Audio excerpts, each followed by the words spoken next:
అయింది, యాక్సిడెంట్ గా అయింది. అందరికి బాధ, అది బాధ అనేది ఉంటది, ఎవరికైనా ఉంటది. కానీ దాన్ని పర్సనల్ గా తీసుకొని చేయడం కరెక్ట్ గా. ఇట్లాంటి ఇన్సిడెంట్స్ చాలా అయినాయి గతంలో చూసుకుంటే, చాలా ఇట్లాంటివి అయినాయి, చాలా అంటే చాలా అయినాయి. అవన్నీ తీసుకురావాలి, మళ్ళీ ఇది తీసినప్పుడు అవన్నీ తీసుకురావాలి. రీసెంట్ గా హైడ్రా అని తీసుకొచ్చిండు రేవంత్ రెడ్డి. అప్పుడు ఒక ఇద్దరు ఆత్మహత్య చేసుకొని చనిపోయారు. మరి అప్పుడు ఎందుకు కాలే? అప్పుడు కావాలి కదా. మన గురుకులంలో అయింది, ఫుడ్ పాయిజన్ వల్ల పిల్లలు చనిపోయారు.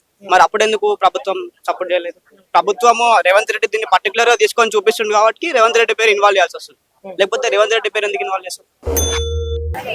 రేవంత్ రెడ్డి మొత్తం రాజకీయంగా చేస్తున్నారు. సో అలా అంటే ఆయన ఓకే, ఫ్యామిలీకి సపోర్ట్ చేస్తున్నారు, ఓకే, అది తప్పులేదు. కానీ ఫ్యామిలీని అడ్డం పెట్టుకుని అది రాజకీయం చేస్తున్నారు, ఇది కరెక్ట్ కాదు. మొత్తం రాజకీయం పొలిటికల్ వాళ్ళే ఉన్నారు. ఇది రేవంత్ రెడ్డి ఆయన ప్లానింగ్ తో చేసినందుకు ఇదంతా అవుతుంది.